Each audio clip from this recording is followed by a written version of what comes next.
पद्मपुराण अनुसार ब्रह्मा अभिशापर मुक्ति पाइबा पाई इंद्र धवलेश्वर निकटरे बड़ ओषा व्रत पालन करी कार्तिक पूर्णिमा बुड़ पकई शापमुक्त होइथिले। अन्य एक कहानी अनुसार उत्कल क्रतु नामक जड़े धार्मिक राजा थिले। से थरे शिकार उद्देश्य वन को जाइथिले। बनरे लक्ष्यहीन भावे जाउथिबा बेले एक भंगा मंदिर पाखरे पहुँचिले। सेठारे नागपुरर राजकुमारी हरप्रिया क्रतुଙ୍କୁ विवाह कामना करी पूजा करुथिले। मंदिर निकटरे उभयंकर भेट होला और सेमाने विवाह कले। विवाह पर राजा भोगविलास रही राज्य कथा किछि भल भाबरे बुझिले नाही, जहा फलरे बाह्य शत्रुंकर आक्रमण से पराजित होई राज्य हराइबाकू पड़िला। से बनरे राणी सहित दुखरे जीवन यापन कले। जो बनरे राजा और राणी जीवन यापन करुथिले सेही बनरे जड़े सन्यासी शिव पूजक मध्य बास करुथिले। थरे कौन हला, से शिव पूजक जनक पूजा उद्देश्य केतकी फूल नहीं जाउथिले।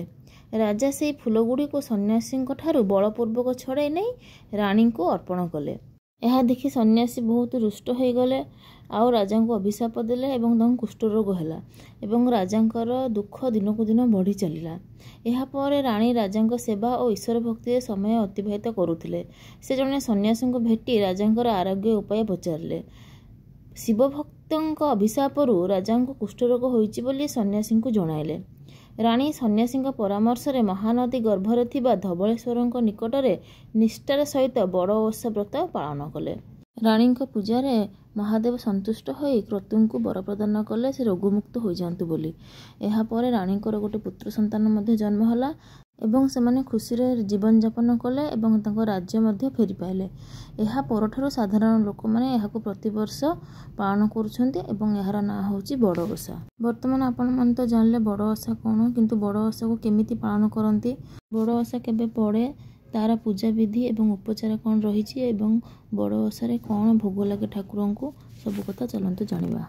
बड़ ओषा आमर ओडिशा रे पालन हुए। यह कार्तिक मासर शुक्ल पक्ष त्रयोदशी तिथि पालन करा जाए। धवलेश्वर जो अछंती कटक रे धवलेश्वर पीठ रे विशेष पूजा अनुष्ठान करा जाए एवं धवलेश्वर बड़ सिंहार रूप में दर्शन दियंती। आसंतु जानिबा यार पूजा विधि और उपचार विषय रे।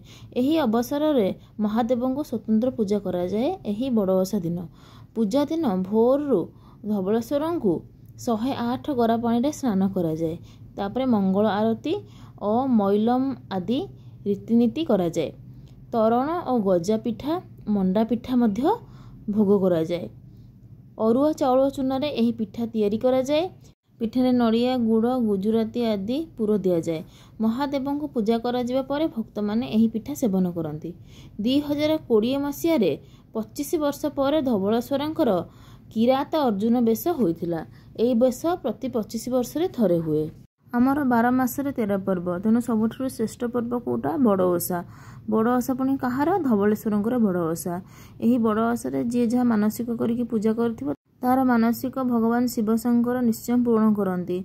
आज बड़ ओषा आपण मैंने जाइकिरी महादेव को दर्शन करंतु, तांको पूजा आराधना करंतु। आपनक मनस्कामना मध्य निश्चय पूर्ण हेबो।